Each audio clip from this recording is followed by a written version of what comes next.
Hello friends, आज हम start करने जा रहे हैं क्लास 12 का ही मैथमेटिक्स का एक नया चैप्टर डिटरमिनेंट्स। बहुत ही इम्पॉर्टेंट टॉपिक है ये एग्ज़ाम की दृष्टि से भी, और आपको ये हायर स्टडीज़ में भी बहुत काम आएगा। ये चैप्टर डिटरमिनेंट मैट्रिक्स पर बेस्ड है, तो इसलिए आप मैट्रिक्स का पहले अच्छे से अध्ययन करेंगे और उसके बाद ये आपको बहुत अच्छे से समझ में आ जाएगा। मैट्रिक्स से रिलेटेड जितने भी टॉपिक्स हैं उन सब के वीडियो हमने बनाए हैं, आप जा कर के हमारे चैनल पर देख सकते हैं प्लेलिस्ट में। तो चलिए बिना देर किए हम स्टार्ट करते हैं कि डिटरमिनेंट किस तरीके से डिफाइन किया जाता है।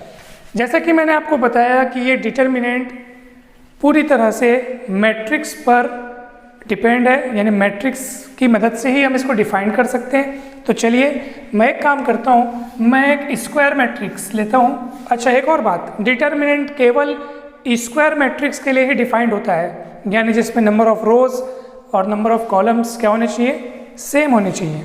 जैसे मैं एक मैट्रिक्स लेता हूँ 2x2 ऑर्डर का एक मैट्रिक्स लेता हूँ, 2x2 ऑर्डर का ले रहा हूँ, तो उसको मैं किस तरीके से डिफाइन करूँगा, A11, A12, A21, A22, 2x2।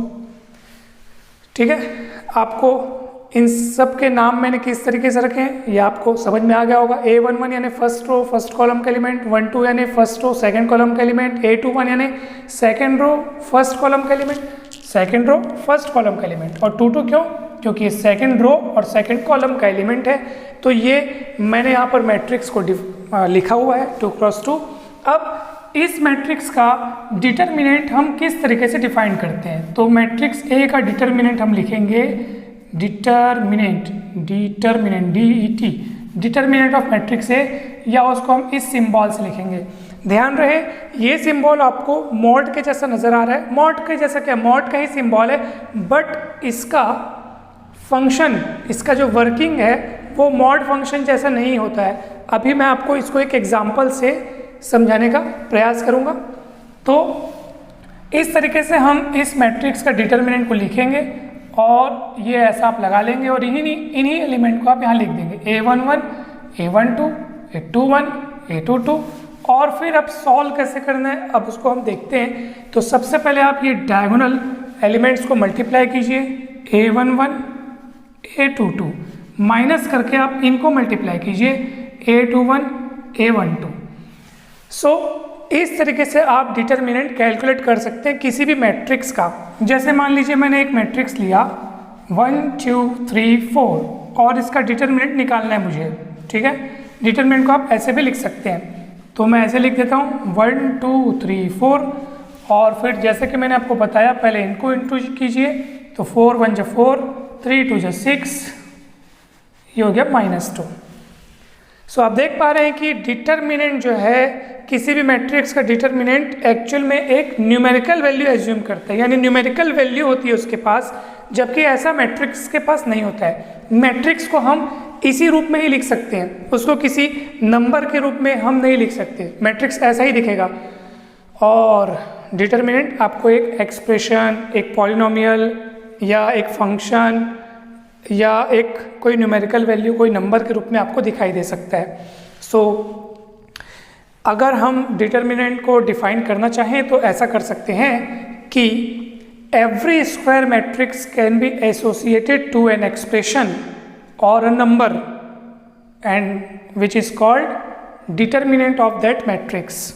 ठीक है, क्या कहा मैंने, every square matrix can be associated to an expression or a number and that expression or that number is called determinant of that matrix। ठीक है, तो इस तरीके से आप डिटरमिनेंट डिफाइन कर सकते हैं। यहाँ पर मैं आपको मैट्रिक्स और डिटरमिनेंट के बीच कुछ डिफरेंस बताना चाहूँगा, जिसमें से पहला डिफरेंस तो आप देख ही चुके हैं कि मैट्रिक्स को हम रोज और कॉलम्स के रूप में ऐसा ही लिखते हैं, ये ऐसा ही रहेगा, इसका और कुछ नहीं हो सकता, इसको और छोटा नहीं कर सकता।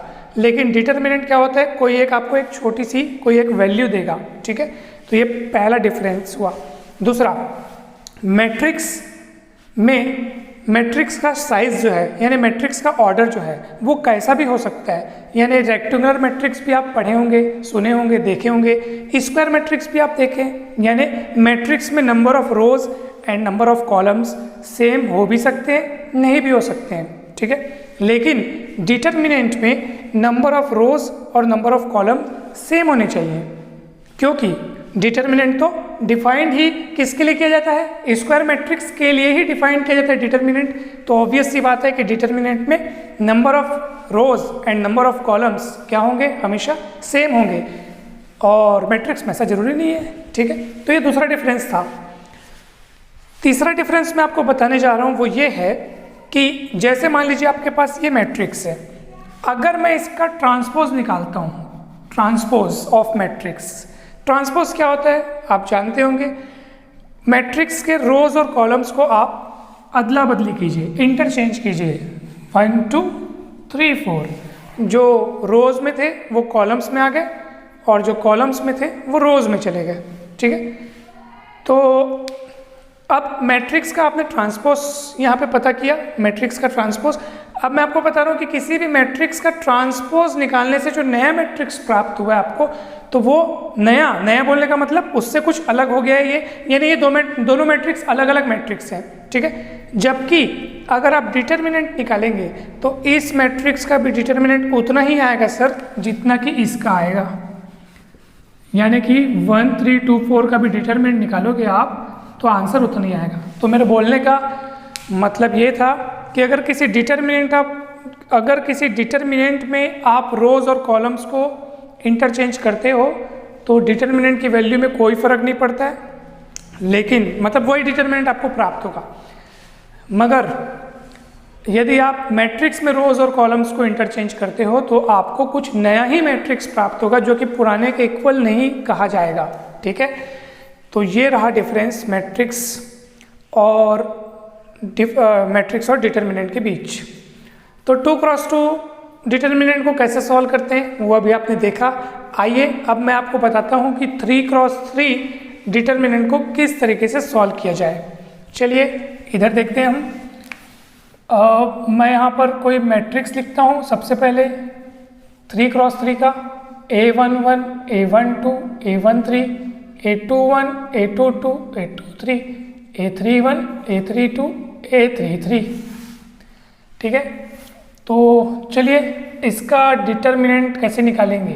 तो determinant of A and it is denoted by this symbol, mod A बोल सकते हैं इसको।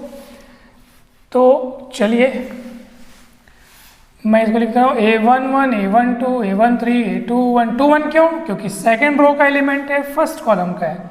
Second row second column, second row third column, A31 32 33। अब चलिए, अब जब हम 2x2 का डिटरमिनेंट सॉल्व कर रहे थे तो वो तो काफ़ी आसान था, बस ऐसे इंटू करो, माइनस करके ऐसे इंटू कर दो, multiply this numbers multiply this numbers, बीच में माइनस। चलिए इसमें आप एक काम कीजिए, इसमें आपको कुल मिलाकर 3 रोज नज़र आ रही हैं और 3 कॉलम्स नज़र आ रहे हैं, ठीक है। तो आप इस डिटर्मिनेंट की वैल्यू अनेक तरीक़ों से निकाल सकते हैं। मैं आपको पहला तरीका ही बताता हूँ, और आप एक काम कीजिए, आप किसी एक रो को फिक्स कर लीजिए, कोई भी एक रो। तो चलिए मैं रो नंबर 1 को फिक्स कर लेता हूँ, ठीक है, और मैं इसी के अलोंग सॉल्यूशन आगे का बनाऊंगा, जिसको हम कहेंगे एक्सपांसन अलोंग फर्स्ट रो, ठीक है। तो चलिए अब वो कैसे होगा, ध्यान से समझिए। सबसे पहले मैं लिखता हूँ यहाँ पे सबसे पहले मैं लिखता हूँ A11, थोड़ा और इधर हटा देता हूँ। सबसे पहले मैं लिखता हूँ A11, ठीक है, A11 लिखा। उसके बाद क्या कीजिए आप ये देखिए कि वो A11 कौन से रो और कौन से कॉलम में है। तो मैं यहाँ पे लिखता हूँ -1 के पावर में A11 का पोजीशन क्या है, फर्स्ट रो और फर्स्ट कॉलम, फर्स्ट रो और फर्स्ट कॉलम, ठीक है। और उसको छुपा दीजिए, फर्स्ट रो को भी छुपाइए और फर्स्ट कॉलम को भी छुपाइए। अब आपको क्या नज़र आ रहा है वो बताइए। तो ये चारों नज़र आ रहे हैं, तो जो चारों नज़र आ रहे हैं उनको आप इस तरीके से जमा कर लिख दिए, और A22 A23 A32 A33 plus उसी, क्योंकि आप फर्स्ट रो को फिक्स किए हैं ना, तो फर्स्ट रो का पहला एलिमेंट लिख दिया आप, अब फर्स्ट रो का दूसरा एलिमेंट लिखेंगे, क्या लिखेंगे, A12, ठीक है। फिर वही काम करेंगे, -1 की पावर में उसकी पोजीशन को लिखेंगे। अब A12 की पोजीशन क्या है, तो ये फर्स्ट रो का एलिमेंट है और सेकंड कॉलम का, तो उन दोनों को छुपा दो, ये देखो ऐसे, ठीक है। एक तो यहाँ -1 के पावर में लिख दो भैया, फर्स्ट रो है और कॉलम कौन से, सेकंड है, तो +2 आ गया। और उन दोनों को छुपाने के बाद कौन बचा, ये बच गए, तो उनको आप लिख दीजिए ऐसे, A21, A23, A31, A33 और प्लस फिर उसी रो का तीसरा एलिमेंट आएगा A13, फिर -1 के पावर में उसका position first row third column, first row third column, फिर आप ऐसे कर लीजिए।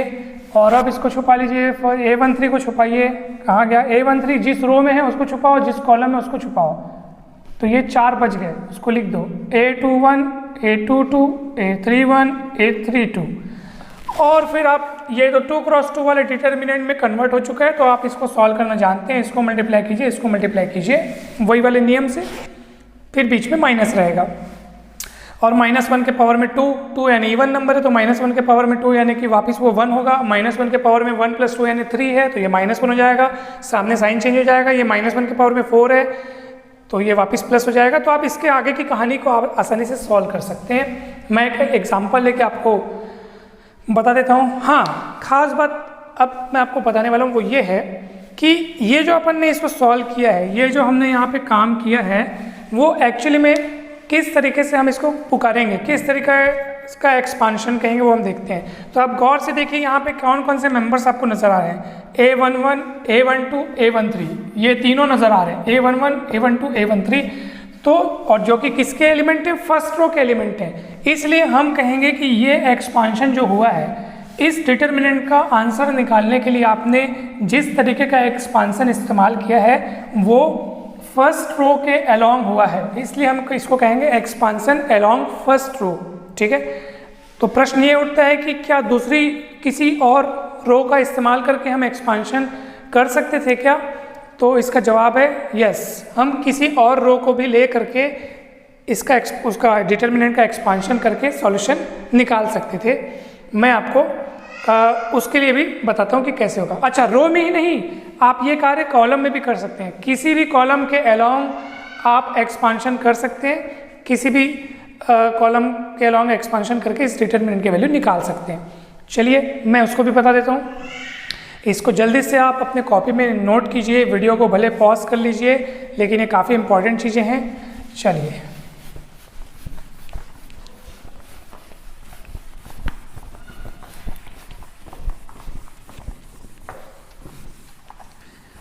और एक बात ध्यान रहे, मैंने आपको बताया कि डिटर्मिनेंट हमेशा स्क्वायर मैट्रिक्स के लिए ही डिफाइंड होता है। स्क्वायर मैट्रिक्स मतलब जिसमें नंबर ऑफ रोज और नंबर ऑफ कॉलम्स सेम होने चाहिए। जैसे कि एग्जांपल के लिए मान लीजिए कोई मैट्रिक्स है 2 और बस इतना ही है। अरे तो इसमें इसका ऑर्डर कितना होगा? तो इसमें तो 1 एक ही रो है और एक ही कॉलम है, ना तो रो बढ़ी है ना तो कॉलम बढ़े हैं यहाँ पे, तो एक ही रो में सिमट के रह गया और एक ही कॉलम है, यानी इसका ऑर्डर हो जाएगा 1 क्रॉस 1। इसका डिटर्मिनेंट निकालोगे, उसको हम लिखेंगे डिटर्मिनेंट ऑफ ए, है ना। चलिए मैं एक काम करता हूँ, इसको -2 लेता हूँ, क्योंकि मुझे जो चीज़ बतानी है वो माइनस में ही हो सकती है। आइए इसका अपन डिटर्मिनेंट निकालते, तो डिटर्मिनेंट का साइन मॉड जैसा दिखता है लेकिन काम वैसा होता नहीं है। अब -2 में आपने मॉड लगा दिया, तो इसका मतलब ऐसा नहीं सोचना है कि वो मॉडुलस वाला फंक्शन तो नहीं है जो माइनस को भी प्लस बना देता है, वैसा नहीं है। इसका आंसर आपको -2 ही लिखना पड़ेगा।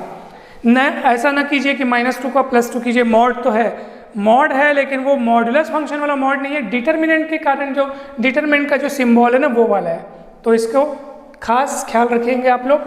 चलिए मैं कुछ आपको बता रहा था कि इस डिटर्मिनेंट को जैसे मैंने फर्स्ट रो के अलोंग एक्सपांड किया है, एक्सपांशन किया है, क्या और किसी रो या और किसी कॉलम के अलोंग एक्सपांड कर सकता हूँ?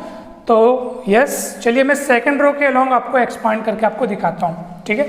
चलिए सेकंड रो को फिक्स कर लीजिए, फटाफट सेकंड रो के एलिमेंट में लिखता हूँ A21 और फिर क्या लिखना है साथ ही साथ -1 की पावर में। इसको मैं यहाँ भी लिख सकता हूँ, यहाँ भी लिख सकता हूँ, आगे पीछे कहीं भी लिख दो, मल्टीप्लाई है कोई दिक्कत नहीं है। तो A21 लिख दिया, -1 के पावर में इसकी पोजीशन लिखूंगा। कौन सी पोजीशन है A21 की? ये पोजीशन इसी की लिख दो 2 + 1, सीधी सी बात। यहाँ जो लिखा है उसी को लिख दो, सेकेंड रो फर्स्ट कॉलम। और साथ ही साथ ये जिस रो और जिस कॉलम में उसको छुपा दो। A21 इस रो में है और इस कॉलम में, उसको छुपा दीजिए। क्या बचेगा बताइए? देखिए A12 A13 और A32 A33, ये ऐसे, ठीक है। चलिए नेक्स्ट प्लस देखते हैं, A22 देखते हैं। A22 सेकेंड रो को फिक्स किया हुआ मैंने, इसकी position 2 2, second row second column 2 2 2 + 2। उसके बाद डिटर्मिनेंट बना दिए, ये ऐसे हो गया, ये इसको छुपा दिए। अब क्या क्या दिख रहा है? उस रो को छुपाइए और उस कॉलम को छुपाइए। क्या क्या बच गया? 1 2 3 4, तो A11 A13 A31 और ये हो गया A33 प्लस फिर क्या आएगा? A23 लिख दीजिए आप, -1 के पावर में 2 3, तो 2 + 3 और फिर आप A23 को छुपा दीजिए, उस रो उस कॉलम को छुपा दीजिए। क्या क्या बच गया? A11 A12 A31 A32, A11 A12 A31 A32। फिर आप आगे तो सॉल्व कर ही सकते हैं, बहुत आसानी से कर सकते हैं आप सॉल्व। हाँ ठीक तो है। इसको अपन लिखे थे 1 to 2 A11 A13 31 33, okay correct, एकदम बढ़िया है। This expansion is called expansion along second row, because मैंने यहाँ पे जो एलिमेंट लिए हैं वो सेकेंड रो के हैं। अच्छा, इस तरीके से भी आप सॉल्व करेंगे ना तो भी आंसर उतना ही आएगा जितना कि इसमें आता। इसमें भी आंसर उतना ही आएगा और इसमें भी उतना ही आएगा, आंसर सेम रहेगा, आंसर में कोई फ़र्क नहीं रहेगा। आप कोई भी एग्जाम्पल लेकर इसको सॉल्व कर सकते हैं। चलिए मैं एकदम फटाक से एक एग्जाम्पल लेता हूँ, आपको समझाना भी तो है एग्जाम्पल लेके। तो मैं एक मैट्रिक्स लेता हूँ, 1 2 3 4 5 6 7 8 9, ठीक है। फटाक से इसका डिटरमिनेंट मुझे बताइए कितना होगा। तो चलिए किसके अलोंग एक्सपांसन करूँ मैं? चलो फर्स्ट रो के अलोंग ही कर लेते हैं फटाफट। तो ये 1 को लिखता हूँ। 1 की पोजीशन क्या है सर, बता दीजिए फटाफट। फर्स्ट रो फर्स्ट कॉलम की है, इसको बता दीजिए। इसको भूलिए, 5 6 8 9 लिख दीजिए फटाफट। 5 6 8 9 प्लस 2 को लिखिए, इसकी पोजीशन बता दीजिए। फर्स्ट रो सेकंड कॉलम की पोजीशन है, फर्स्ट रो की है, सेकंड कॉलम की है position. First row second column क्या क्या बच गया? 4 दिख रहा है, 6 दिख रहा है, 7 4 दिख रहा है, 6 दिख रहा है, 7 दिख रहा है, 9 दिख रहा है ना। मल्टीप्लाई 4 6 7 9 प्लस इसको लिखिए 3, इसका पोजीशन क्या है? First row third column, first row third column multiply छुपा दीजिए। क्या दिख रहा है? 4 5, देखो 4 5 7 8, 4 5 7 8 देख लीजिए, जल्दी से सॉल्व कीजिए। -1 के पावर में 2 यानी प्लस 5 9, हिंदी में बोलता हूँ 5 नहीं 45 8 6 48 -3, ये हो जाएगा -9 4 36 6 7 42, तो हो जाएगा -6 और ये हो जाएगा -2 + 12। लास्ट वाला देखते हैं। 8 4 32 7 5 35 -3 और ये -9, तो -3 -9 -12 और +12, खत्म, खेल खत्म, आंसर आ गया 0। तो इस मैट्रिक्स का डिटरमिनेंट कितना आया? 0। इसी तरीके से आप बहुत सारे क्या, कोई भी मैट्रिक्स आपके पास हो तो उसका डिटरमिनेंट आसानी से फाइंड आउट कर सकते हैं। नेक्स्ट क्लास में मैं बताऊंगा, नेक्स्ट वीडियो में मैं बताऊंगा आपको डिटरमिनेंट सॉल्व करने का एक बहुत ही शॉर्टकट रूल, शॉर्टकट ट्रिक बताऊंगा।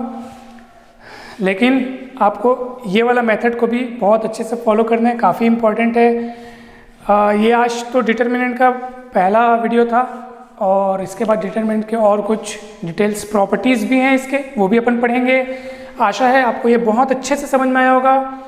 कुछ अगर नहीं समझ में आया हो, डाउट हो तो बिंदास कमेंट सेक्शन में पूछिए।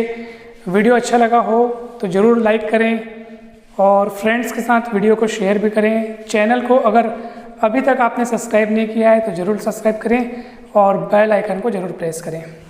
Thank you very much.